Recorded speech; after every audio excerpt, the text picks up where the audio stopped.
Okay, this is series two, episode 12, and it's a genuine pleasure to meet Sasha Stiles. Hi, Anthony. It's so nice to be here. Thank you very much for the invite. Thank you for being here. I'm extremely impressed with the work that you're doing and envious too of the success you're having lately. An auction at Christie's a couple of months ago.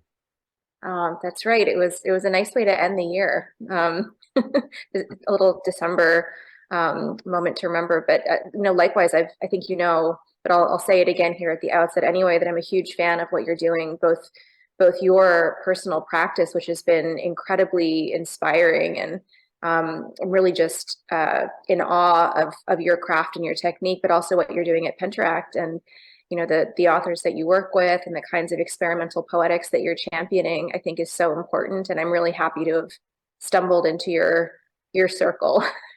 So yeah, again, very happy to be chatting with you, and thank you for the kind words. Thank you. I don't just invite people on here to give me praise, but it's nice when they do. So I'll take it. I normally like to start these with some backstory. And in your case, obviously, I'm interested to know how you got interested in poetry in general. But of course, then leading on from there, how you got interested in the type of poetry that you're doing, the digital poetry, and especially AI influenced, AI poetry in many cases.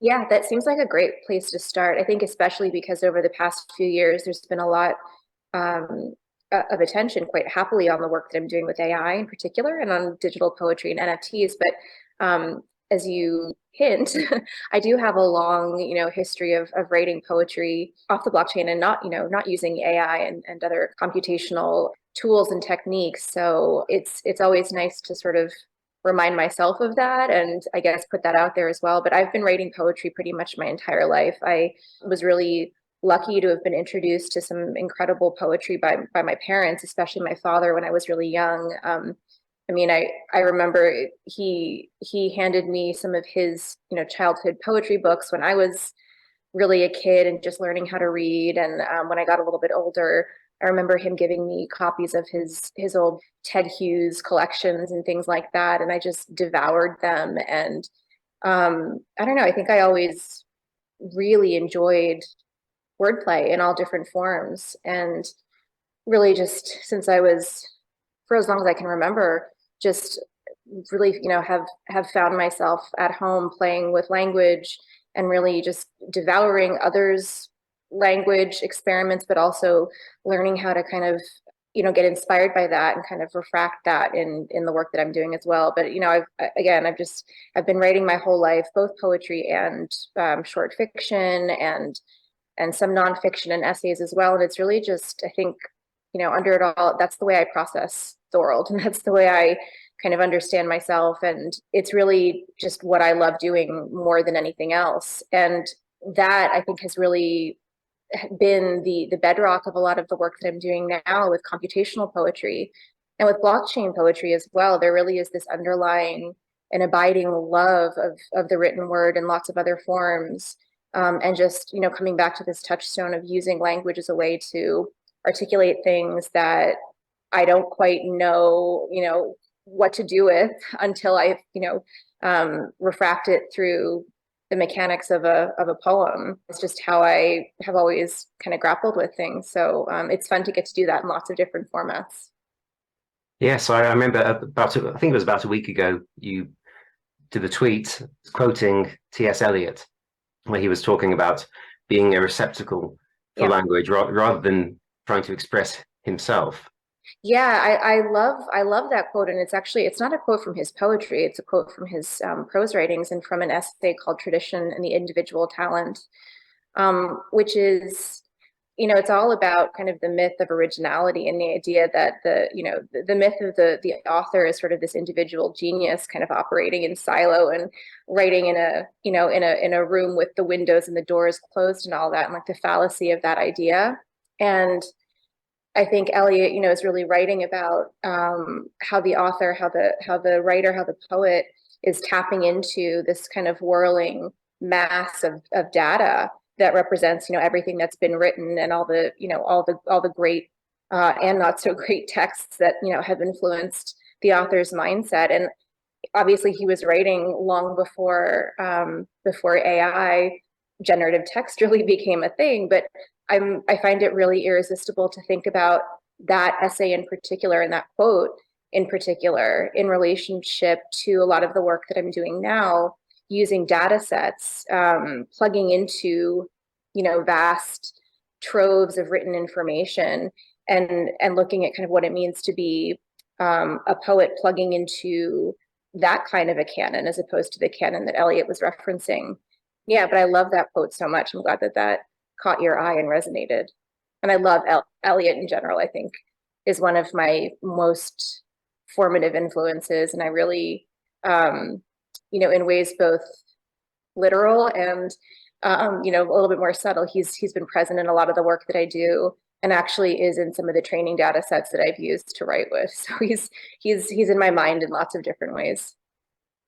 The quote reminded me too of what John Keats said about the conflict between the egotistical sublime and negative capability. So there are those poets who want to write from within. They're comfortable telling you about their feelings and their thoughts.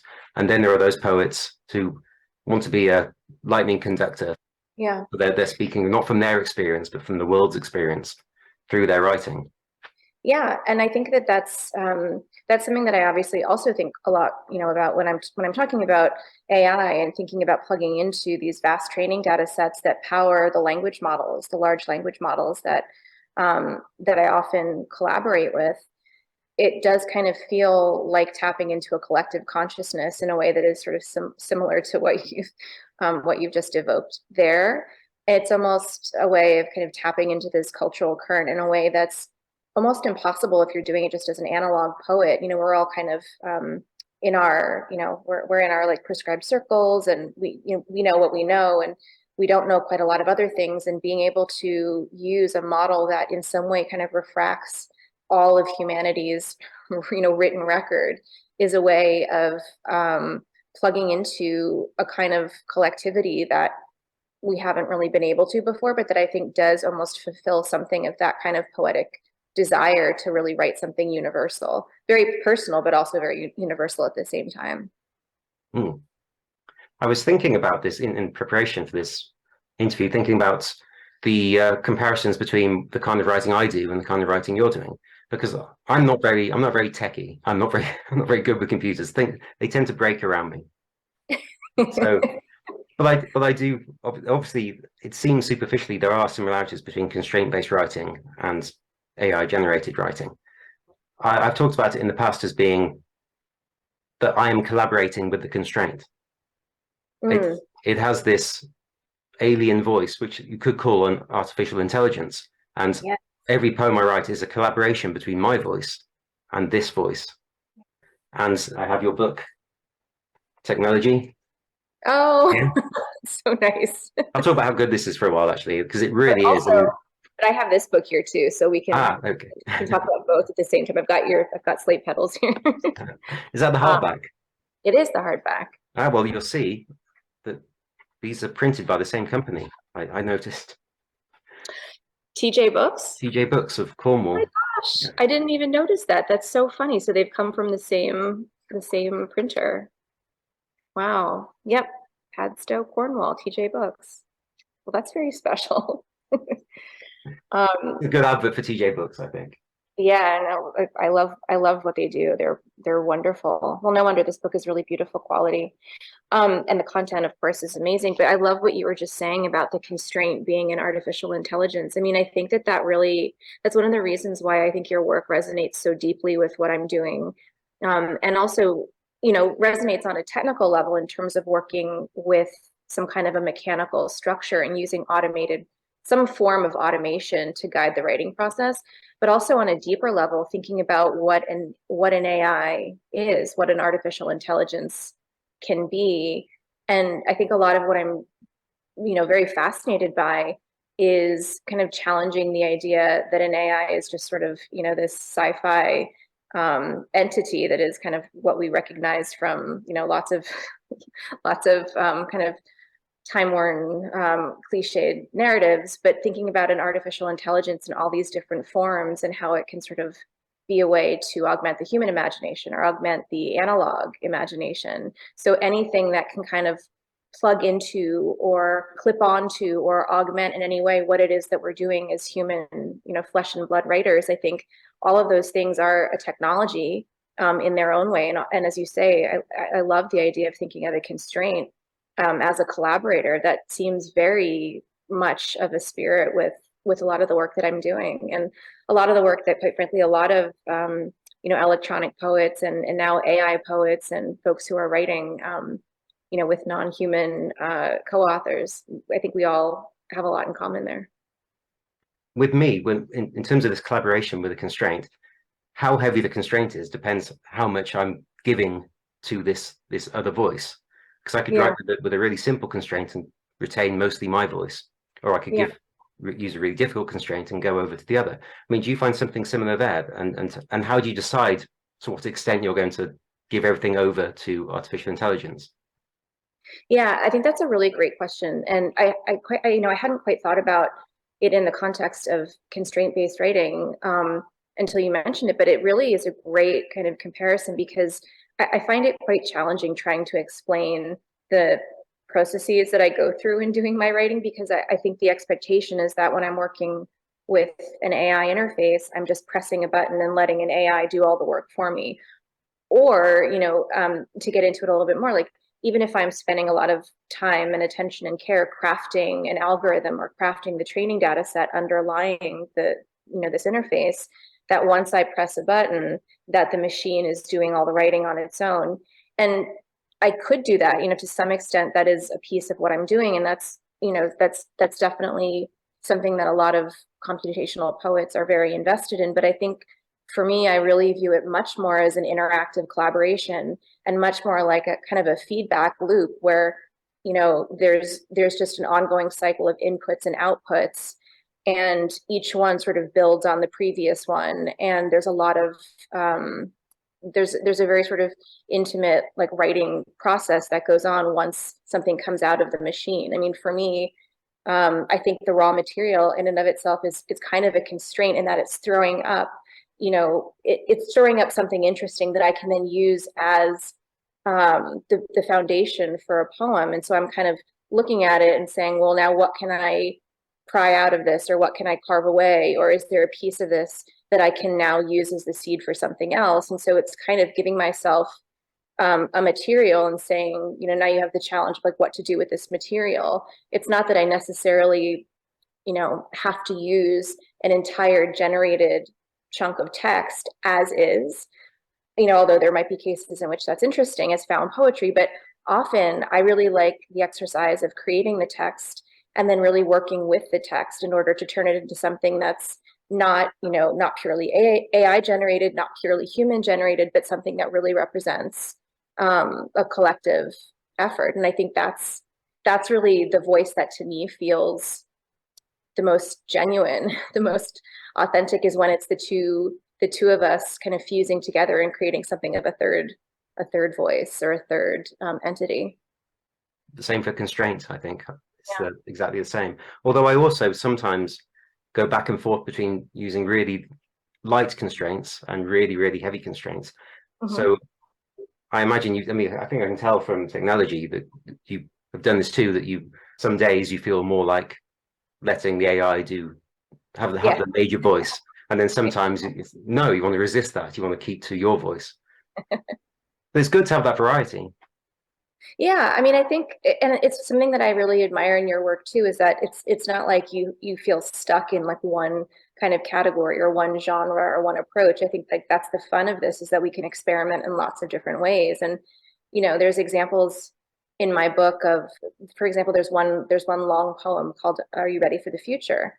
And the entire poem is a cycle of text outputs created by this AI powered alter ego, where I've basically created an entire poem just by asking the AI the question, "Are you ready for the future?" over and over and over and over again. So in that case, I am, using those found chunks of text as is, but I'm curating and sifting through them and excising, the outputs that I think are interesting. But the constraint there is that I'm only allowed to use one input.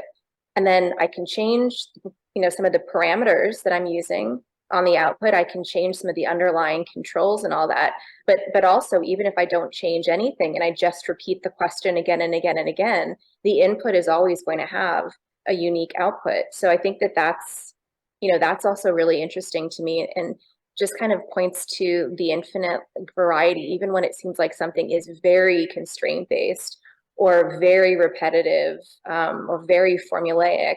There's always the opportunity for there to be a variation or subtle differences or not so subtle differences. So I think, that's fun to kind of play with that. And then, as you suggest, there's poems where I've gone in the completely opposite direction. And maybe I've used an AI generated line as a prompt for me to write a poem, and we're switching roles or something like that. But there's lots of different ways that I've played with collaborating with a machine co-writer in the book. And I think that for me was the real fun of getting to work on technology and not really have any not have any like real expectations for myself about what the rule was regarding how to write with AI. It's just sort of saying, you have this really interesting tool. There aren't really any rules about what to do with it. So just explore and experiment and see what feels productive and interesting and exciting and generative. Yeah, exactly. And that's what I love about it so much. You're not just, and I don't want to insult other poets, but you sometimes see poets who they come up with a theme for their book, and then every single poem is relying on the same formula. Sure. And it's really nice to see this variety that you are, as you say, exploring all the possibilities. Well, it's so new. I mean, it's like all of us are exploring it. And even, well, one thing that I find really interesting is there's quite a lot of attention being paid right now to AI, text, AI language. And a lot of it is coming from, mainstream publications that are talking about the B2B implications of AI generated text and all that. But, it's caught fire very, very recently, but there's this much longer history of experimentation, both with AI generated language, but that even before that, many, many poets who, some of whom are in your circle, and, poets that I'm friends with, and then more historical poets who've been exploring generative text for decades, and exploring computational poetry in lots of different formats. And I think, everyone uses these tools differently. And it's really exciting to be able to see, even though they're all relatively new tools in terms of the long history of literature and language, there's this desire, I think, to sort of say, well, how should you do this? And what makes this approach correct? Or, how should you work with an AI, or how should you work with an algorithm as an author? And I think for me, again, it's like kind of crazy to think that way, because we're still so early on in the process of all of this, that, really like all I'm interested in is exploring and kind of adventuring and seeing what's possible, rather than getting kind of into a mode of saying, this is the correct way or that's the correct way. I don't think there is any correct way quite yet. A few episodes, actually quite a lot of episodes ago, I think it was maybe even 2 years ago, I interviewed Nick Montfort on this as part of a panel episode, and I asked him a question, which maybe it was a stupid question, I don't know. I said, when do you think that computers will be able to write a novel that is indistinguishable from a novel written by a human? Yeah. And Nick's answer to that was, why would anyone want that? He said, there are enough novels by people. Yeah. I want to see how a computer writes a novel. And it seems interesting at the moment that this might be the last chance for us to explore this, because before long, they will be writing novels that look like human novels. Well, that's the thing. I mean, that's exactly the sweet spot that I'm really fascinated by. And I think, like, again, Nick Montfort is such an amazing pioneer in this area. And I love his work. And I know, I've gotten to know him a little bit over the past few years, and I have so much respect for some of the contrarian views that he brings to the table and some of the discussions that I'm part of. I really value his really interesting and provocative feedback. And I think, like, I actually agree with, with a lot of what you were just alluding to. I think, on the one hand, as a poet who works with these technologies, I think probably one of the most frequent questions that I get asked is, can a machine write poetry? Like, can a machine write a human sounding poem? And my reaction to that does, I guess there's a couple different like reactions that I have, but the kind of the first and foremost gut instinct that I have when I hear a question like that is, well, why should we be necessarily wanting a machine to write something that sounds like a human poem? Like, it's pretty clear we can train algorithms to imitate us. Like, that's now been sort of proven. It's, that's what's happening with ChatGPT. And there's poets that have been creating bots to generate poems in the style of, fill in the blank poet's name, for years and years and years. And I think I'm much more interested in, what is it about the algorithm's sort of implicit workings that could be manifest in a generative poem that's not trying to necessarily replicate what a human could do or might do, but what are some ways that an algorithm could lead our literary imaginations that we're not doing ourselves, or that we may not be equipped to. So I think I'm like much more interested in looking at the ways in which generated language is really doing things in its own way, rather than sort of replicating the things that we're teaching it how to do. And some of my favorite moments in working with my AI generator have been where, there's little echoes of things that it's learned, and echoes of things that are deep in its training data set, but it's then done something very weird. Like, it's glitching, or it's doing something that might be considered an error, or something that normally, like, I as a poet would not do, or that I'd go and erase, or I'd scrap it. And those are always invariably the moments where I lean in and I'm like, I wonder, what is happening here? Like, what is this algorithm sort of doing in this moment that is valuable as part of this literary exercise? So rather than looking at it as a glitch, I'm always like, is this some kind of a cybernetic emotion? Or like, what is it about the way that the machine is breaking language here and doing something that it's not supposed to do, that, that might be something I should pay attention to? And I think I feel that way because I feel like our role as poets is to break language, and is to do things that are not expected with language. And so, teaching a machine to write something is one thing, but observing and watching a machine learn how to break the rules of good human writing is another thing. So I'm super interested in that side of it. Yeah, and again, there's a comparison with constraints, with the more severe constraints, where I've written things and I looked at them and thought, I would never normally write that. In fact, no human being who's ever lived would choose to write it that way, but the constraints has done it. So I think I love, that's true. It's exactly right. That's uncanny. Like, that's that third voice or something, that I really love. And I do feel like there's something about it that just feels to me much more genuine and much more true, or much more real than when I was, trying to imitate Eliot or Plath or Sexton or Whitman or whomever. Like, I always felt like I was doing something kind of artificial. And I feel like now, using these different tools, I'm able to like tap something through these constraints, through this kind of automation, where I'm liberating the part of my brain that says a poem should be this, or you should be writing like that. And I'm able to access something different that feels truer to what I've been trying to do as a poet pretty much for my whole life. Is that how it feels to you at all when you're engaged in these enterprises? I mean, I'm very curious because I've been listening to the podcast, and I'm a fan of a lot of the poets that you've interviewed, and I think I gravitate much more towards conceptual and experimental and constraint-based poetry and text-based art than I do a lot of contemporary poetry that we read in sort of the more mainstream channels. And yet, all my life as a poet, I've sort of been taught you should be writing like all these mainstream contemporary poets. And, I think one of the reasons I love what you're doing so much is it's just sort of saying, well, that's a kind of programming in terms of how to write, but it doesn't need to be that way. There's all these other ways where if you kind of liberate yourself from that expectation, or those sort of declarations by the literary establishment and the powers that be. There's all these other ways of really getting down to the essence of what it means to be playing with words and language. And yeah, I find it so liberating. At Penteract Press, we say form in all its forms, and that's our mission. Yeah. Because I started out as a very traditional poet. I mean, metered formal poetry, so not even contemporary, contemporary in the 1800s perhaps. Yeah.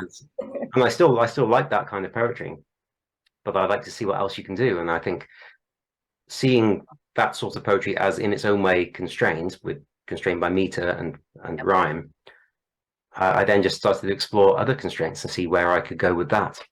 Yeah. And I've just carried on really. And the visual side is very interesting. I only really dabble in visual poetry.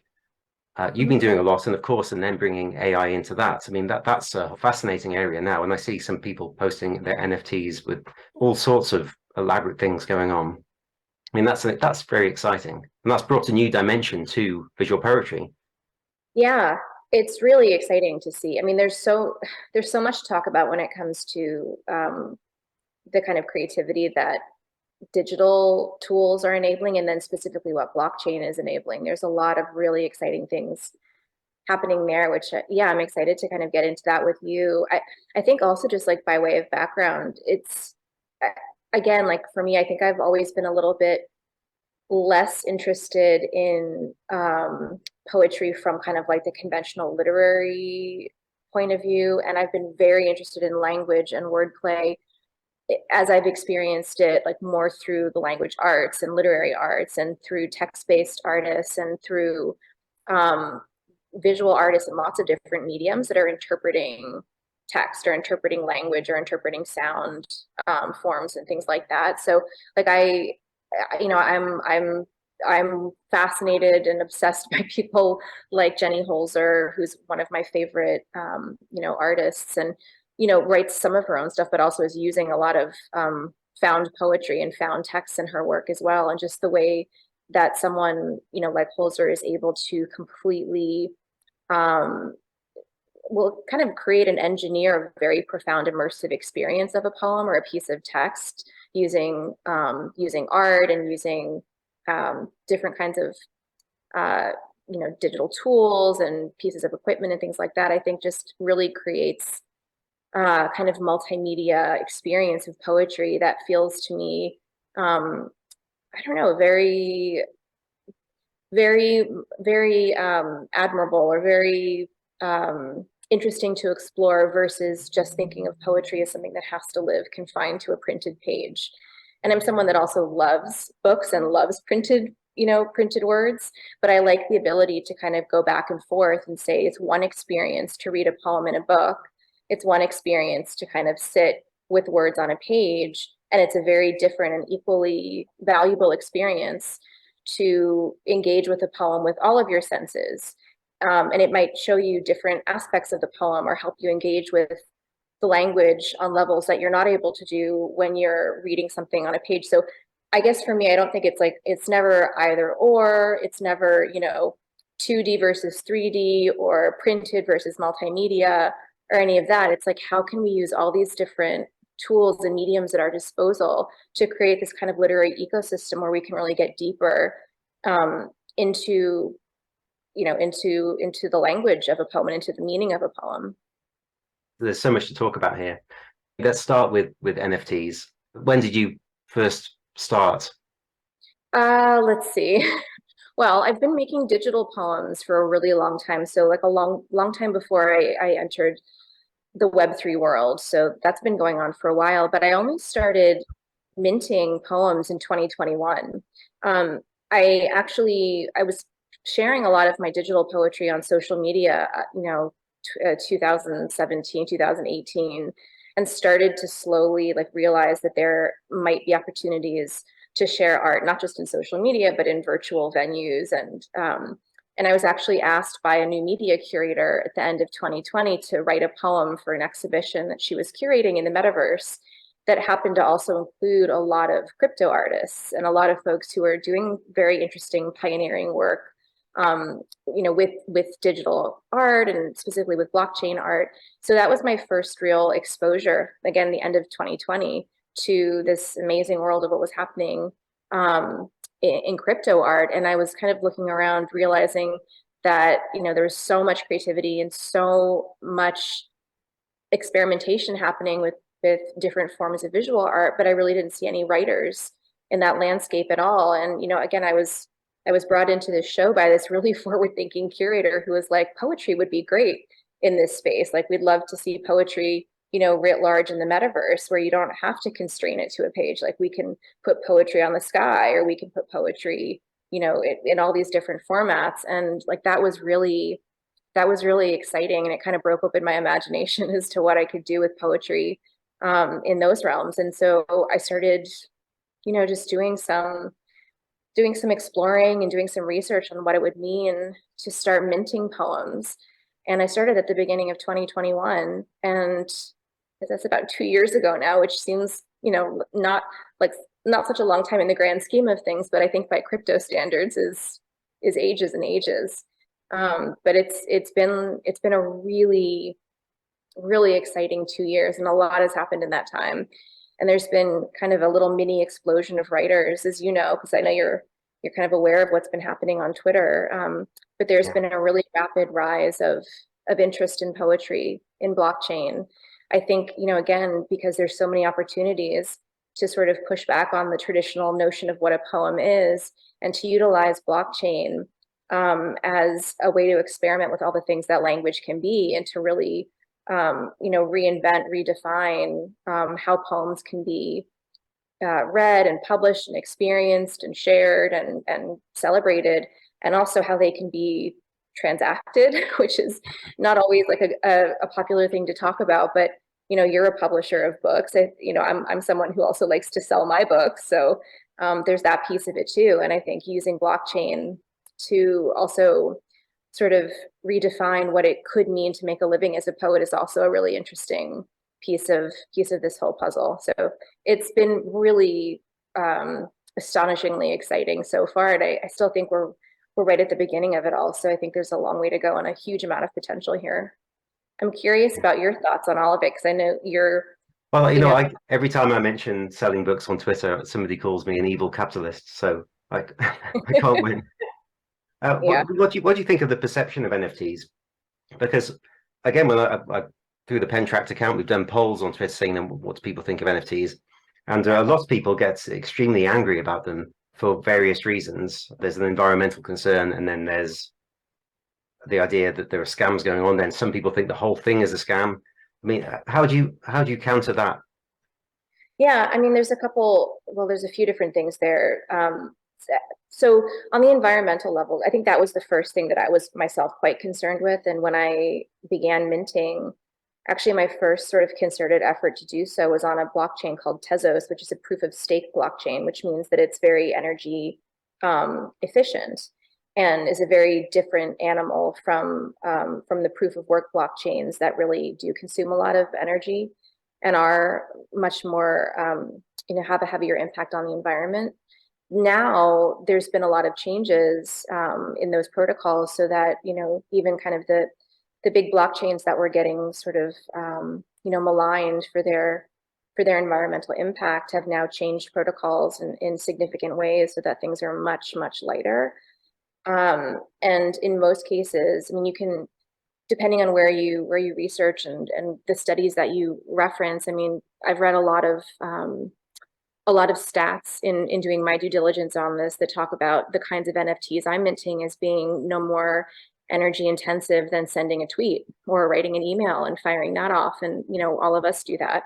So I think in the flurry of the big crypto explosion in the beginning, I think it was easy for people to kind of come out and talk about the environmental impacts without really digging into the nuances of what was actually happening. And I think that's a pretty easy one to just do some research and learn about the different possibilities of where to mint, and how to mint in a way that is in aligned with your values, and not just in terms of the environmental impact, but also in terms of the people who are part of a blockchain community, or the people that are running a specific platform that you want to be part of. I think there's lots of decisions to be made about, choosing ways to mint NFTs that are in alignment with your values and that you can feel really good about. And that just requires doing a little bit of digging, but it's certainly possible to do this in a way that squares with,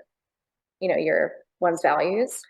So I think like that's the first thing, is just kind of giving people a crash course and trying to explain that, when we're talking about NFTs, it's not like there's one way to do it. It's not like there's one kind of NFT. There's lots of different ways to approach it, just the way there's lots of different ways you can shop for clothing, for example, and some of them are sustainable and some of them are mass market. And, there's lots of, you can do it in a good, responsible way, or you can do it in a way that is a little bit more careless. And, it's the same thing with working on the blockchain. So I think, that's one piece of it. I think the other big thing for me has been, trying to share with fellow writers and fellow poets the reason that, or the fact that I've gotten into NFTs and that I've really become kind of an ambassador for their potential for writers, not because, they're an easy way to get rich quick. Like, they're certainly not.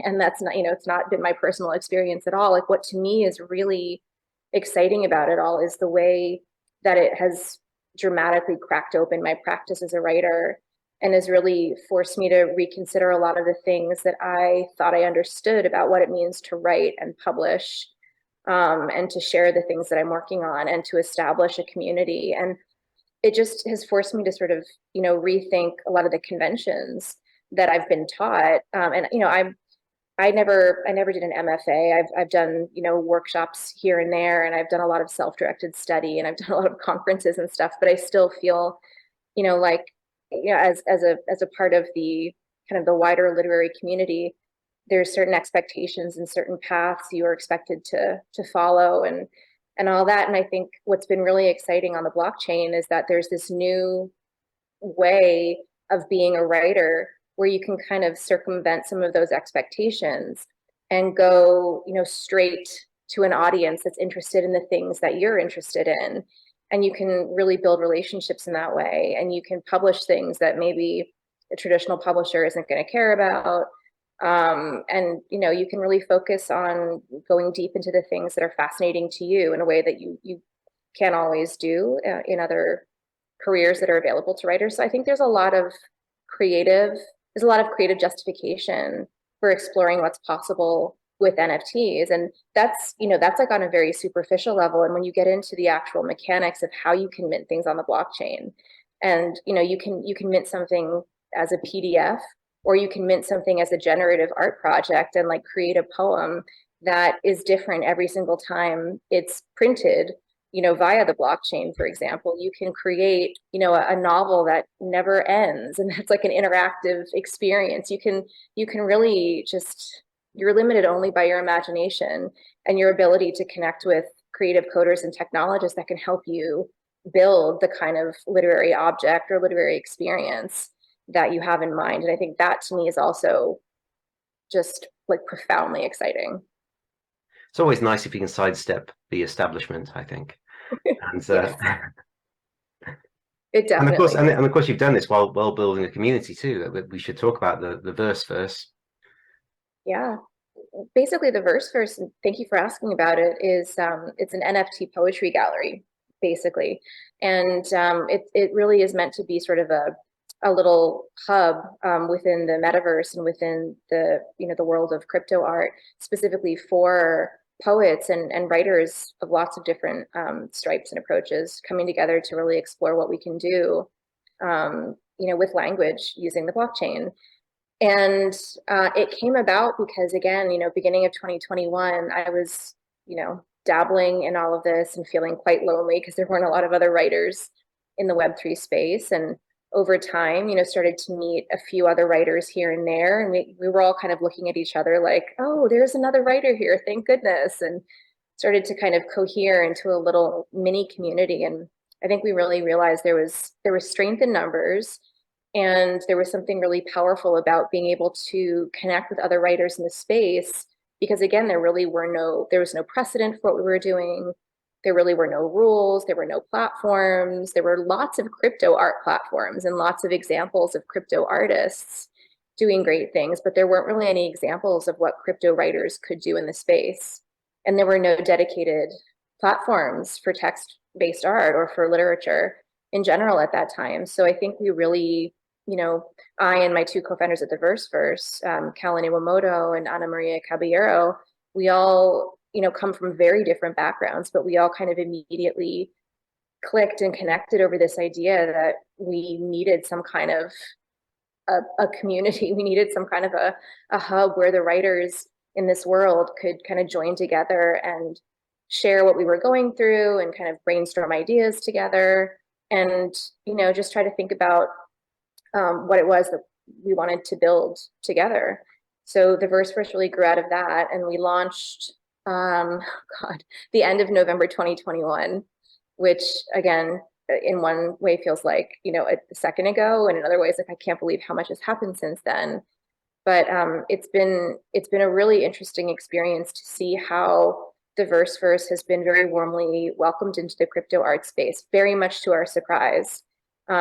We've had a lot of artists and curators and journalists in the crypto space who kind of astounded us by taking an interest early on, and really have made time and space for us. And it's been really wonderful to see that. And I think one of the reasons why is because there are a lot of resonances between poetry and blockchain, between poetry and technology in terms of, what it is that poets do. And my whole like line on this, and I get into this a little bit in technology, is that I really think that poetry, isn't just some sort of enigmatic art form that is handed down to us like from the muses. That, I think that poetry really is a kind of code, and that poems are a form of technology.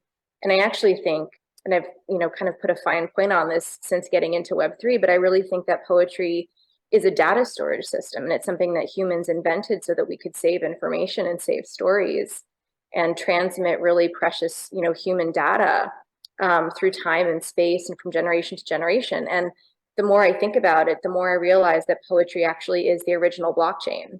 Like, it is a way of preserving things and making them immutable. And some of the oldest traces of human imagination are poems, and ancient poets have essentially succeeded in this very, sort of newfangled Silicon Valley attempt to defy death and become immortal. People like Horace and Sappho and Catullus and all those folks like have lived on, and Hedwana, exactly, above and beyond all the rest, perhaps. And I actually love that someone like Hedwana, in a lot of the research about her, she's not just called a poet, she's also called an inventor and a technologist, because she really was someone who innovated the idea of literature and created tablets and kind of a book structure, and really did a lot to, to invent a tool that we still are using and innovating on to this day. So I think there's a lot of connections that are implicit between poetry and between a lot of the work that we're doing in Web3 on the technological side. And I don't know, I think I just sense in some way that's why there seems to be this affinity between coders and those of us who are working with the algorithms and patterns and rhythms of words and language. There's just some kind of instinctive like pull that I think has been really helpful to what we're doing, and has, been really fun to dig into. It's coincided with the pandemic. Do you think that's been a factor in this? Oh. Having to be online? Yeah, I mean, I definitely think that has something to do with it. I know that, a lot of the initiatives that I've become really involved in over the past few years started in 2020. And that's not by coincidence. It's because a lot of the things that we were doing in person had to migrate into a digital realm, or, get transformed into some kind of a virtual experience. And yeah, I think that that's had a big impact on our desire to figure out how we can create,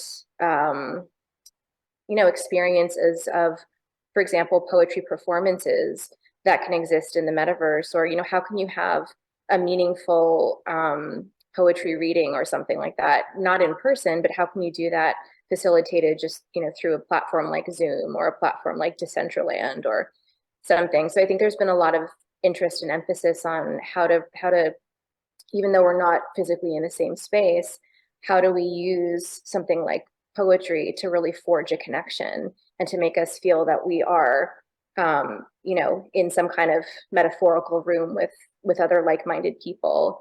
So I think that's definitely been part of it. And I've been I've been really touched and again, kind of surprised by the fact that whenever we host the VERSEverse readings, either in the metaverse or on Twitter Spaces or wherever it may be, in the disembodied virtual realm, we get a lot of really good feedback from people who I think really feel like there is a genuine connection in whatever that that roomless room is, and it's because everyone's brought together by poetry. So I think there's something really important about that, and it does definitely link to I think the disconnection that a lot of us experience with the pandemic. I have one more question about NFTs, and this is essentially you trying to convince me to get involved.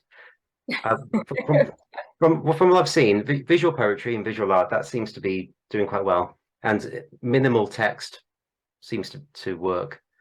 Yeah. What about longer text poems? Are they likely to be successful on the blockchain? I mean, I think so. I think that there's actually quite a few examples of longer form poetry. Yeah, I mean, there are a number of examples. Like, there's a really wonderful poet named Lawrence Fuller who's been making movie poems, like kind of cinematic poems for quite a while. And, they're not like book length poems, but, they're a few minutes long and there's VO and you kind of experience it as a spoken word performance. It also has visuals. And I think it's an interesting way of engaging people in a poem that's longer than just a few words in a text block or something like that. And I mean, there's lots of examples that are kind of more in that zone where a longer poem can live, you know, in different formats. And there's also quite a lot of projects, and I've done quite a few myself, that use generative platforms as a way to create long form poetry. Take either a very long poem cycle and explore it and present it in different ways and kind of break it down and make it accessible to kind of to read and understand at the line level, or to kind of look at the project as a whole and engage with it as a bigger text. There's definitely examples of things like that. And then of course there's a whole new generation of NFT books that are being published on lots of different platforms. And some of those are as simple as kind of minting a PDF version of a book. But a lot of people are really exploring that idea much further and kind of innovating what a book could be, in the world of Web3, and thinking about how to create an engagement with a longer text, whether it's a longer poem or maybe a short story or maybe a novel, or something different. And there's now like there's a whole group of writers like Neil Stevenson, and I think Tim Ferriss actually just released a whole collection or a whole project, a literary project. But there's lots of different writers that are exploring with kind of projects that push beyond the idea of kind of a minimal text-based approach, and are really looking at how to create a space for storytelling in, I don't know, in a more time-based or durational sense, like creating a space for really kind of deep and engaged interactions with the text or with the protagonist in lots of different ways. So I think there's certainly a lot of innovation happening there. And, there's not one definitive way that I've seen in terms of how to do that. But I mean, for someone like you, I think there's certainly a lot of interesting ways you could take individual poems and present them as art pieces. And I think a lot of them would be really exciting and beautiful to interact with in some way. But then there's lots of, I think, interesting ways to think about turning a book into an NFT ecosystem. Or, like I'm working right now on sort of the NFT version of technology, and it's taking different forms. I'm kind of using technology as a source text to kind of explore different ways that the book could exist on the blockchain. And, one way is just long poem movies, kind of like I was saying before. I've got quite a few pieces that exist as, 5-minute or 8-minute or 12-minute poem movies.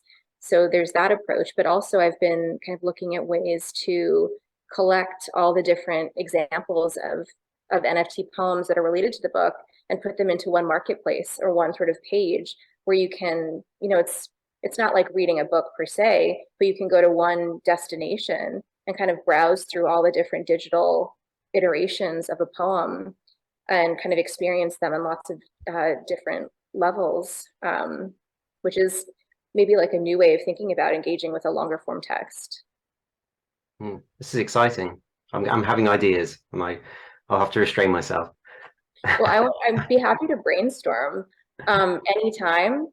I think like it's been really interesting to me that there's a lot of investment in NFT technologies in so many different ways, and I haven't seen a lot of real energy or effort so far going into really innovating the idea of what NFT book publishing could be. And I find that kind of bizarre. I think there's a default state of, let's turn this book into a PDF and then mint the PDF as an NFT. You can mint it as different edition, the first edition, the second Yep. edition, the third edition. Yep. Yeah. You definitely can. And there's lots of things you can do with that too. You can play with different approaches to personalizing or customizing or, creating author signatures or whatever the case may be. There's lots of ways to kind of customize the experience. But I think there's also a lot of opportunity to really just, again, like push back on the idea of what a book looks like. I mean, for me, one of the analogies that I like is that a lot of the discussion about the metaverse has to do with the architecture of the metaverse and our experience of being avatars moving through the metaverse. I don't know if you've had much occasion to be in the metaverse or to go exploring there. No? No, basically none. It's kind of like being in a video game or something. And, there's, depending on where you are, there's lots of different ways to move around. And, in some places I've been, you can actually like, you're walking down the street and you can decide that you want to jump up to the roof of a building and go explore. And the point being, in the metaverse, you don't necessarily need to take an elevator. You don't need to walk up a flight of stairs. You can just fly if you want to, because there's no constraints, such as gravity holding you back. But that being said, a lot of architects in the metaverse do build staircases and do build elevators because that's what we're used to. And there's something nice about that grounds us and that makes us feel like this is a little bit more familiar. And for me, I sometimes think of pages in digital books as being like stairs in the metaverse, and that's how we're used to engaging with a text, and our brains are primed to kind of flip the page and move through a text that way.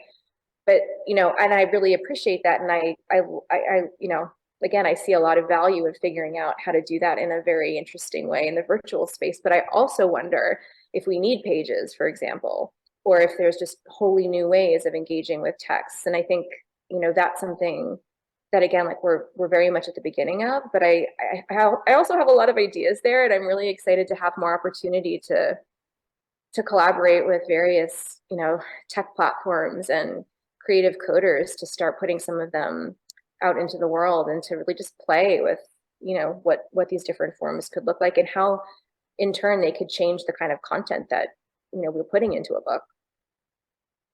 It's a weird thing though, isn't it? The metaverse. Just floating around there. Ray Kurzweil blurbed your book. Yeah. I mean, obviously you're assuming you're a fan of his ideas. I mean, some of that stuff's crazy. Really is, in the best possible way. Yeah. Do you believe him? Do you believe what his predictions? I mean, so far they seem to be pretty good.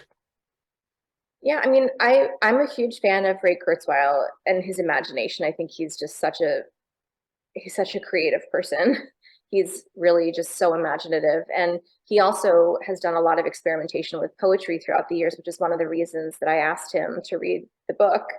One of the projects that I consider formative to the work that I do is his cybernetic poet, which I think has been around for at least 15 years or something, but it was this bot that he built to kind of to create haiku in different styles. And yeah, I mean, again, I think a lot of what he's thinking about in terms of transhumanism, I do really believe in, and a lot of his thinking, as well as the thinking of people like Martine Rothblatt, who's another futurist and inventor, who also is, has crazy, crazy, amazing ideas. I think a lot of what they think about in terms of how we can use technology to sort of improve and augment the human condition is really of interest to me, and I think is worth exploring and like worth taking seriously. And like you say, a lot of the things that these visionaries talk about and sort of predict like does come to be. And I think part of it is because we speak things into existence, and we can only invent things or build things that we're able to like put into language in some way. And people like Ray Kurzweil spend a lot of time not just kind of imagining these crazy things, but then outlining how they might work, and really thinking through like the system by which they might come into existence and all that. And I feel like that again comes back around to the power of language to help us bring things into being. So I'm very interested in both the ideas that he's expanding, but also thinking about the importance of allowing for that kind of very far-fetched imaginative view of what might come next, as opposed to having a knee-jerk reaction and saying NFTs are terrible, or digital immortality is horrifying and against nature.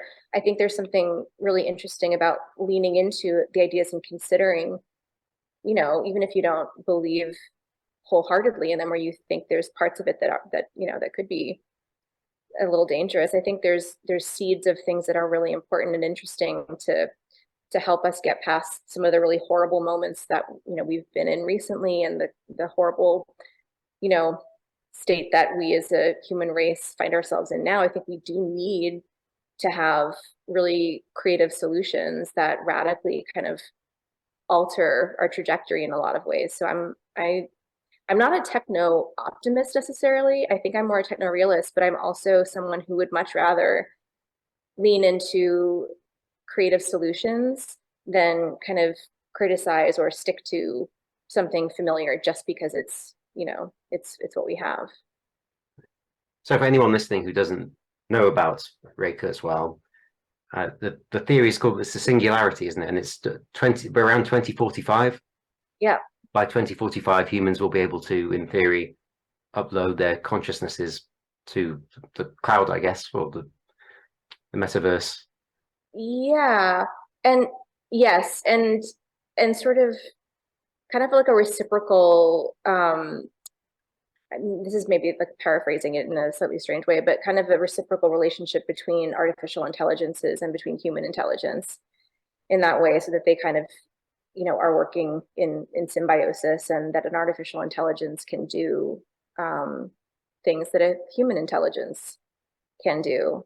Yeah, in 2045, and again, sort of seems very far off, but also seems very close. And seeing a lot of the recent developments, for example, with OpenAI's ChatGPT, which is a generative pre-trained transformer that uses large quantities of written information to mimic human speech and human writing. Like the advances in that over the past 4 or 5 years have been pretty staggering and exponential. So it doesn't seem that far-fetched. To think that a lot of the hypotheses that people like Kurzweil are floating are, rooted in some kind of reality. Chat GPT is astonishing. I've seen some examples lately that are mind-blowing. But also, every so often, somebody will tweet me with, Anthony, your job is safe, and it'll be a screen grab of where they said write a palindrome, and it can't do it. So it can do lots of things. It can't do palindromes yet. Well, I will say also that it is kind of fun playing with ChatGPT to write poems, but a lot of the poems that are generated with kind of the default settings on ChatGPT are very, they're like rhyming poems, and they're like very rudimentary, and a lot of them are pretty bad by all measures. I think you would agree. So like, some of them are technically speaking they're grammatically correct, and maybe they're adhering to a certain kind of structure, and the rhyme is correct, and they can probably, they can probably adhere to meter in lots of ways that I personally can't do because I'm not very good at that sort of thing. Um, but yeah, they're not. I don't think that the poems that it's generating are really giving you, for example, a run for your money quite yet. So But 10 years from now, who knows? who knows? We're getting closer. What about the visual AI generators? I signed up for a Mid-Journey trial Mhm. about, I guess, about 18 months ago, and Oh, it blew my mind then. And the way that's improved just in the last 18 months is yeah. astonishing. Yeah. So I'm really fascinated by a lot of these AI visual programs too. And I think for me, I just keep coming back to the fact that they're rooted in text as well. And like they're actually, a lot of those generators like Midjourney are they're text to image generators, right? So they work, like for anyone who doesn't know, they work by, a human input, a human sort of statement or a description of an image output is kind of the starting point for everything. So it really requires being able to explain what you want the generator to create. And I think it's really interesting that again, it kind of comes back to language and being really precise and being very like intentional in terms of what you're typing into that input box. But yeah, it's been astonishing too to see the evolution in those tools and how powerful they are and how they really well. I will say this: it's interesting because I think there's so much blowback about creative AI, and a lot of it centers on tools like Midjourney and DALL-E 2, and how there's this sense that a lot of the outputs all kind of look the same, or there's a generic, AI visual aesthetic emerging. And I think that's because so many people are using the tools in the same way and kind of following the examples that are set, but they're so powerful and I think, they're really fun to just experiment with in very off the wall ways too, and to think about how you can sort of hack those kinds of tools and make them do things that they're not supposed to do or create visuals that are maybe um, not intended. And like, that's to me, like, that's so much fun. I haven't minted a lot of work that involves using text to image, but I've done some experiments that actually involve asking DALL-E 2 to create text or to create language or to play with, text-based art in different ways. And that's always really interesting to me because what those systems haven't quite mastered yet is how to really understand language from a visual point of view. So those systems are really good at creating, beautiful photorealistic pictures of things that never existed, for example. But if you kind of ask it to write or to create a picture of a poem, the language, the text is usually a semic, or it's not legible, or it's some kind of crazy fictional depiction of a language. And I find that like super fascinating as well. So there's lots of cool layers to play with those tools. And I'm eager to see what you've been doing with Midjourney. Like I haven't seen Oh, much it's of only any. basic stuff. Interesting. But there's one thing I wanted to ask you about with visual AI is that there's been some controversy lately about having computer generated images based on other people's artistic styles. And Yeah. I know a couple of artists who've said that if I see that they're using my style to generate images, I'm going to sue everybody, which Yeah. to me seems like a bit of a overreaction.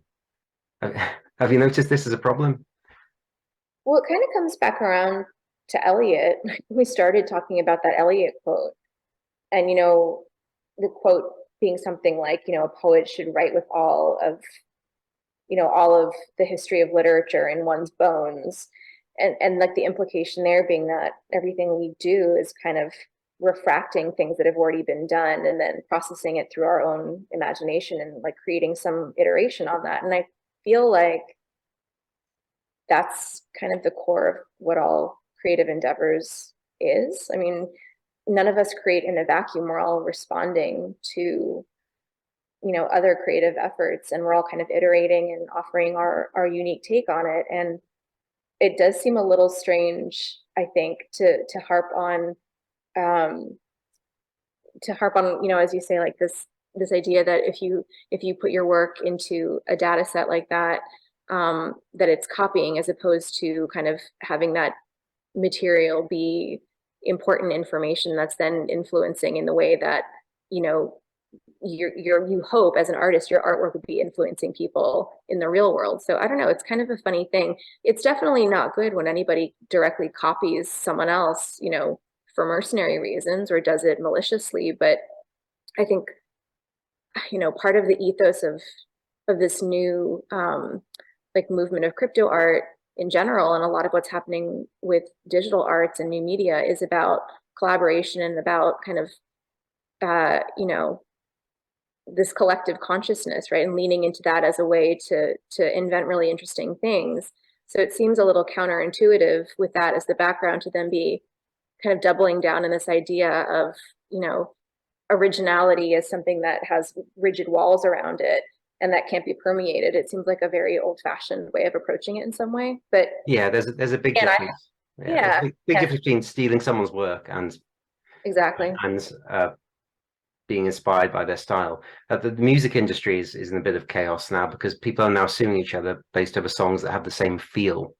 I mean, Yeah, try defining feel. It's yeah. That's a really madness. good question. Like how do you quantify that? How do you qualify that? That's very difficult. Same thing with the poem. It's like, you know, you, no one has like a hold on or a copyright on, you know, writing like a certain kind of AI generated poem, or no one has, you know, claims on writing poems about love, or you know, I don't know. Mm. There's infinite variations on any one theme, and that's kind of the point, is that you know, there's myriad possibilities, and it's kind of interesting to see how they all stack up against one another and how they kind of add up to something that's greater than the sum of their parts. Yeah. How are you doing for time, by the way? I'm aware that I've kept you for over an hour now, and I still have lots of questions. We can end whenever you like. No, that's okay. Well, I'm at your disposal if there's like other burning questions for sure, but I also am mindful of your timing too. I don't want to take up too much of your it's evening where you are, so it's late. Okay, we're doing okay. There are just a few things left, I promise. I won't be too long. So here's one. What about what comes next? What's the future medium for art and the future medium for poetry? Bearing in mind we'll be living in this great Kurzweil world of where anything goes. I know. Well, it's hard to say because I, like you, am also very much a bibliophile, and like I think the most precious objects that I have in my possession are physical books. Hmm. So I'm very wedded to physical art and physical literary objects, and having that kind of a tactile engagement with something is very important to me. And at the same time, I really do think a lot about this idea of digital nomadism, which is something that, for example, like Kevin Kelly has written a lot about, but this idea that we're evolving towards, in some way, we're like regressing to kind of a nomadic tradition where we just are very light on our feet and we have what we need in our digital devices. And that's enough to take us from place to place and experience to experience. So I don't know, I'm a little bit ambivalent about it. I think because I'm very wedded, like I said, to certain analog um, experiences, but I'm also very interested in how tapping into the digital side of things enables us to take what we need with us in a much more convenient way and to not be burdened by like the realities of, you know, for example, carrying my book around the world has been very tough on my shoulders. Like it's a It's a heavy big book. book. It's a big book and it's heavy. And I, you know, I've been very happy to take it around the world to, you know, to share it at readings and events and things like that. But I'm always like, I'm like kind of lopsided now because it's always on one side of, you know, on this shoulder.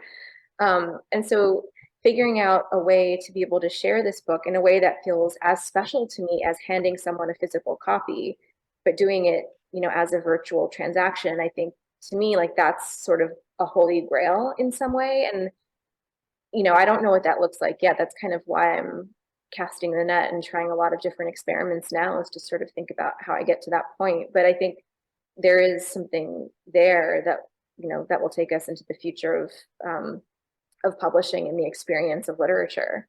And I really do think that there's two sort of big categories that I think a lot about when I think about kind of what's next. And they're things that are already in the offing, but we're still in such early stages that I think we barely have scratched the surface. And one is, unsurprisingly, generative text and algorithmic authorship. And obviously that's become a little bit more mainstream in the art world. And I think when it comes to literature, there's a lot of really exciting potential for using AI to enable lots of different people to express themselves and to be creative with words in a way that they weren't able to before.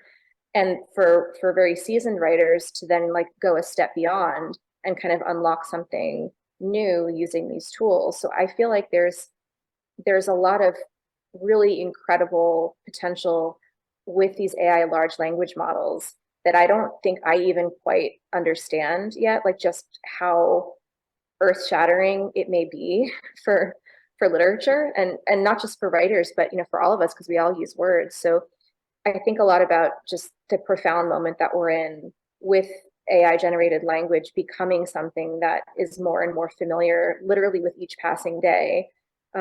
It seems very important to really grapple with all that means and to understand the ways in which that might be used productively, and can be exercised in a valuable way versus using it to write college essays or plagiarize whoever. And there's all these negative ways, I guess, or nefarious ways to use it, but I think it stands to be such an astonishingly powerful tool that I'm very invested in continuing to do these experiments and really think more deeply about really what directions it can lead us in from here.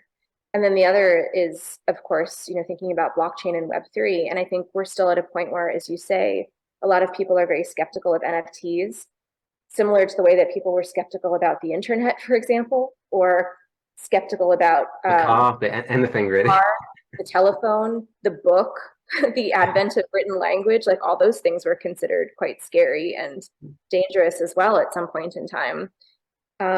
So I'm really interested in NFTs as sort of a technology on par with the printing press, and thinking about how someone like Gutenberg and the others who are working on innovations with regard to movable type, the dramatic impact that had on everything, on how information is distributed and the kinds of genres of literature that developed, and the impact that had on the human imagination. Just thinking about the far-reaching implications of a technology like that, I think, is in the back of my head when I think about NFTs. And I often think about NFTs as a sort of bespoke printing press, where you can actually use this technology to not just, for example, print 100,000 copies of a book, but you could theoretically print 100,000 copies of a book in which each one is unique, or in which each one has a slightly different utility, or fill in the blank here. I think there's so many different ways you could use it, but to me it's kind of it's mind-boggling to think about all the ways that we could utilize blockchain for printing and distribution of literature. And then beyond the mechanics of that, like with Gutenberg, like what impact will that have on the kinds of stories that we're telling, or the way that we narrate our existence in the world, or the way that the imagination puts ideas together. I think, it's just fun to start to grapple with what some of that impact might be. And again, I think like we're right at the very, very, very, very beginning of it. So it's hard for me to really make useful predictions about where it goes. But I think, again, like that's why I'm interested in being in this area that I'm in right now, because anything can happen, and it's sort of it's on the people who are here now building and creating and envisioning ideas to sort of shape where we go from here on out. So that's again one of the reasons why I'm really invested, not just in doing what I'm doing, but also making sure that I onboard other writers, and and talking about these things to journalists and to publishers, and making sure that it's not just this tiny little niche area, but that we can hopefully join forces and get some really interesting things cooking. Yeah, and it's very interesting how certain media, they're immortal. Like books are, Yeah. nothing's replacing books. There was panic 20 years ago when ebooks came through, and everyone thought that was going to destroy books forever. It doesn't. It's been interesting to see the revival of vinyl records. Yep. But they seem to be the one that's going to outlast all the others. And we don't know what's of the new media is going to survive, but it's fun just finding out, and it's fun experimenting with and any possible media you can get your hands on. So I think that's probably the message there. Just keep trying things. Yeah. Some of them will stick, some won't, but it's all good fun. Yeah. Yeah, exactly. So one more question. I was going to turn this into a big conversation, but I think it might be funny if I just ask you and you answer yes or no, and then we end the podcast. God. I was going to ask you about your thoughts on simulation theory. So yes or no? Are we living in a simulation? Oh my God. Are you sure you don't want to put more context behind that? What layer of the simulation are we in? Are we a base one reality? Well, yeah, No.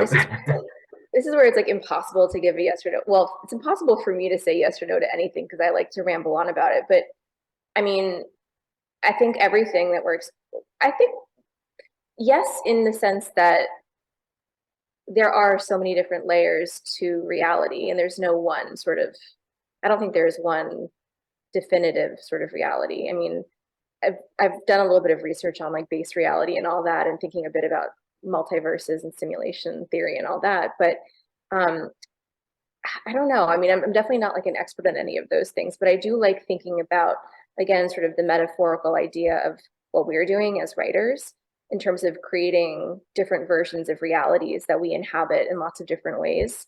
And if we can do that as writers, then I don't know, I feel like there's lots of other ways that we could potentially be inventing different experiences and alternative, ways of moving through the universe. And I think in theory, it sounds much more exciting to lean into that yes than to say no and kind of confine us to a very, I don't know, static and linear way of existing.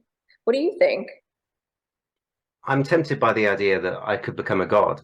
So that would suggest that perhaps perhaps there is a god who's made me, who's in a similar situation. Oh, that's a good answer. The thing that I find, maybe this is a way to start wrapping it up in some way, but I mean, I do think it's interesting that, when I started getting really getting into a lot of the things that I write about, and like I've written I actually wrote a poem called Base Reality at one point, and I've done a lot of writing about digital immortality and techno spiritualism, and a lot of these things that I think are considered very sci-fi. And when I would take them into poetry workshops, I definitely got a lot of, pushed back about, well, isn't this more like genre? Isn't this more like sci-fi? It's not really a good poetic, topic, or this doesn't really seem, I don't know why, but the response that I would often get is like, this doesn't really feel like it's a good subject for this kind of poetry or something to that effect. And I think obviously that's a reflection on the kinds of workshops that I probably found myself in. But I think my bigger point is that we talk about these things in a cultural sense as being sci-fi, but they really are, I think, themes that point to, the fundamental elements of what it means to be a human being. And when we're talking about simulation theory, there's like a lot of, philosophy and a lot of spirituality in that. We talk about, life extension or digital immortality or cryogenics.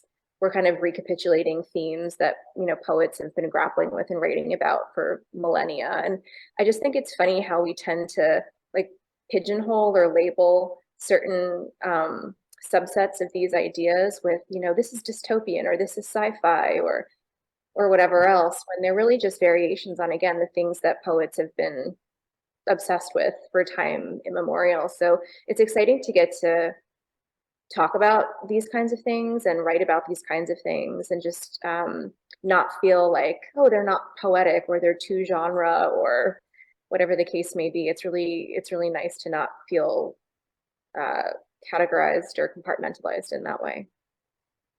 Yeah, good answer. And well, so finally, is there anything you'd like to mention that you've got coming up that you're working on? Well, there's always a lot coming up. I mean, I would say just, knowing some of the poets who are, part of the Penteract circle, and I presume like a lot of the poets who listen to the podcast, if anyone's interested in some of the things we were talking about with regard to blockchain poetry, or thinking about using AI in some way, like those are, two things that are very near and dear to my heart, of course. And I think what I really have enjoyed with theVERSEverse and with my own practice over the past 2 years has been sort of helping to onboard curious poets into these areas. And I know that I myself was quite intimidated when I started working with AI, for example, as someone who comes from a language and literature background, who has I was never a computer scientist. I never like learned how to code in school or anything. So learning how to use some of these tools was definitely intimidating at first. And I think I've had such an incredible experience doing this that I now would love to continue to kind of share these tools with anyone who's interested. So I guess I would just say, again, if anyone's curious about some of these crazy things we've been talking about, yourself included, then, Yeah, definitely. let's keep the conversation going on that. I'm happy to help on board. I'm happy to have separate brainstorming sessions on, like, if you're interested in making an NFT or an NFT book, let's talk about that.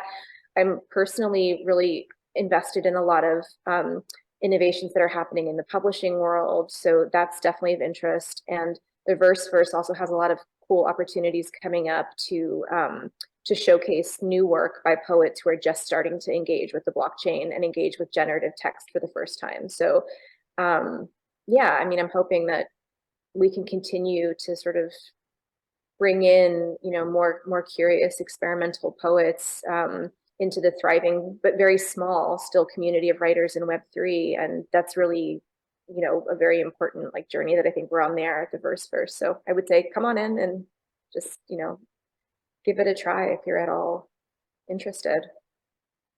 Well, I'll be in touch for one, definitely. Excellent. I need to find out more. And but Excellent. this has been so great today. I've learned so much anyway today. Thank you so much for this. This has been a wonderful conversation, and I'm really grateful that you've agreed to come on the podcast. Well, thank you again very much for having me, and I appreciate the wide-ranging conversation. It's always a pleasure to talk about some of these some of the edges of the edges of poetry and language. So I appreciate it very much.